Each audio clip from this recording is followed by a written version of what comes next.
I was cleaning out a few boxes the other day, and in the bottom of one of the boxes, I found these. These are Narnia trading cards for a TCG that I created when I was in grade school. And what I want to do today is I want to go over my top 5 Narnia cards from my Narnia TCG. Now, to take a quick look at these, I think they're kind of cool. On the front, of course, is a picture. There's a name there. And on the back, I created a company or brand of trading cards called Lifts that I wrote in cursive. I thought that was fun.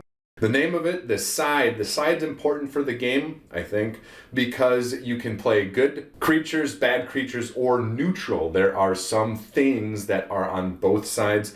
There is a rank, there is a position, there is flavor text, and there is a card number that shows what number this card is in the set. So I've been designing cards for a long time, apparently, over 30 years, and I wanted to share with you one of my earliest designs, apparently, my top 5 cards from my Narnia TCG from 30 years ago. Number 5 is Lucy.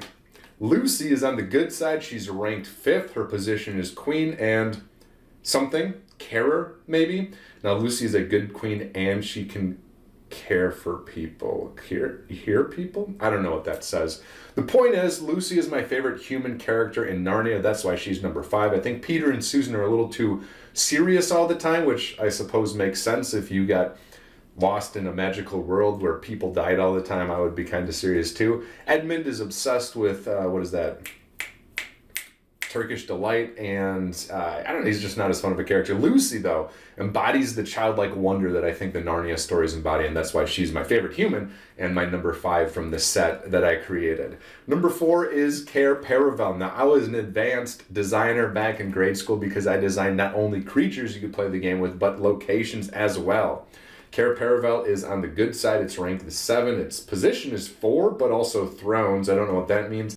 It is an elegant castle with tapestry everywhere, and its card number is 20. I like the idea that when you're playing both creatures and locations, and that can help you create some sort of strategy or tactics to defeat your opponent. Number 3 is Fenris Ulf. Fenris Ulf is on the bad side. He's ranked 2nd on the bad side. His position is both battler and investigator, and he's in the secret police of the witch, and he, like Taylor Swift would say, is really mean.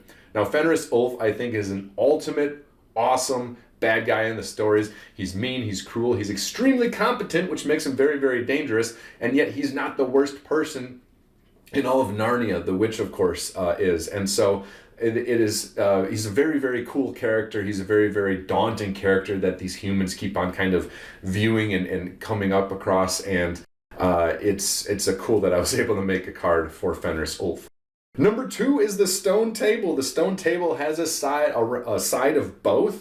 It's got a question mark of a rank of a question mark, and its position is sacrificial artifact, I think. So this is where Aslan got sacrificed, but of course he came back. The Stone Table is very cool. I like the idea that you might be playing a good deck, someone else might be playing a bad deck, but then there's cards that work in both decks, and so if I play, for example, Stone Table, either player can interact with it because it can work for both a good and a bad side, and that's why I picked Stone Table for my number 2.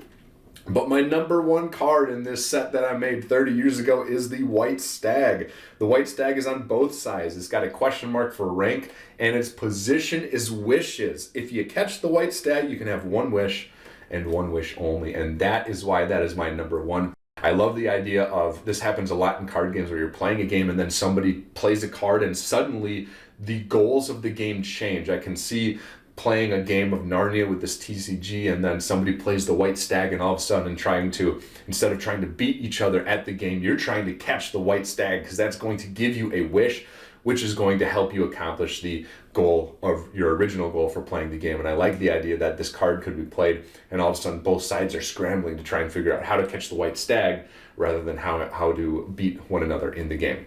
So those are my top 5 Narnia cards I designed from 30 years ago. I can kind of see a little bit of gameplay here, where you might play a card, you might be able to do something with the card. You have 2 sides, you have good, bad, and both sides can access for their deck as well as gameplay the cards that are both good and bad.